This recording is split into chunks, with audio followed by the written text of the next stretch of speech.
Welcome back. Thousands of students across Metro Detroit return to school today for the first day of the year. Students will learn and perhaps they'll even be inspired by their teachers. Sometimes you get a really great teacher who takes notice when a student is really interested in something and helps them discover a passion, maybe even a future. And Ahmed, you know all about that. Yeah. So it wasn't really an interest for me actually at the time. It was a fear. I was terrified of storms as a kid, and I mean terrified. But at the time, my first grade teacher, well, she realized that, maybe learning about it might actually help. Now that ended up sending me on a path at such a young age that still stuck with me. It brought me to where I am today. My entire future there was set that day.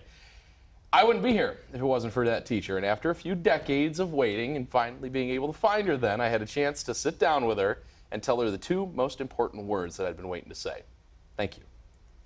Ahmad, what are you doing right now? Walking up to actually see my first grade teacher, the one who inspired me to be a meteorologist, walking up to see her for the first time in a couple decades. So, kind of excited. Her name's Paula Nanta, and she had a knack of figuring out what you could be later in life, even just when you were a little kid in elementary school. Heart's pounding. Ah! This is so cool! This is Ahmed in the right and the red shirt. Thinking hard, thinking, trying to solve the whatever it was. Yeah, whatever it was. Whatever it was. Yeah. You had a knack for when we were really, really young for figuring out, oh, that was something that we were really interested in. How did you do that? I believe I was born to be a teacher.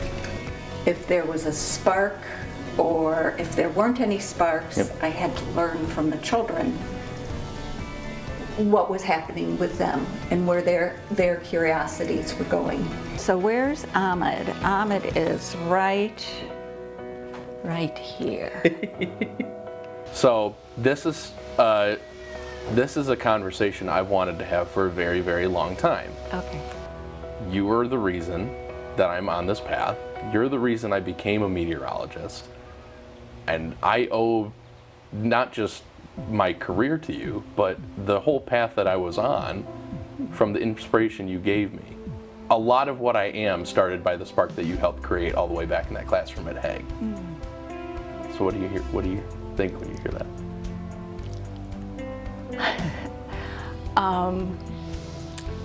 What do I think? I'm delighted that I was a part of it, because I was just the start. It was ultimately up to you, but I was the start. So it's, I'm just overwhelmed. It's a teacher's dream to have that sort of impact on a student's life. Thank you. Yes. Thank you. My gosh. Thank you. How special is that? Yeah. There is, one or two teachers you will always remember that had such an impact, and you could just tell, just from the emotion there, just how proud she is of you. Yeah, and you never know what grade level that's going to happen at. Sometimes you think about it and go, wow, that was so early, but that was it. And it was that all the way through. So, and like she said, she always felt that she was meant to be a teacher. I always felt that I was meant to do this. And that was a really, I mean, nice doesn't seem like a powerful enough word to go along with it. I mean, it was the perfect kind of full circle moment to be able to go back and just say thank you. And to all of you that are teachers out there, by the way, you truly, you never know when you're going to have that one student where it's going to stick with you. And I guarantee you, no matter how long you've taught, you probably already have a student like that, and they're thinking about you now. I love that you brought everyone with you on that reunion, and how special for her to be able to know that. So many teachers have this impact and never really hear about it or find out, and I know it was so special for her to see you and hear that. It was really nice. And we even showed up and she had made us cookies. It was great. Of course she did. I love, by the way, those old pictures of you as a little kid. Oh, The yeah. eyebrows, Haven't changed a Very bit. cute. These are just part of my bone structure. They were always there. Great to see that. Thank you, Ahmed. We'll be right back.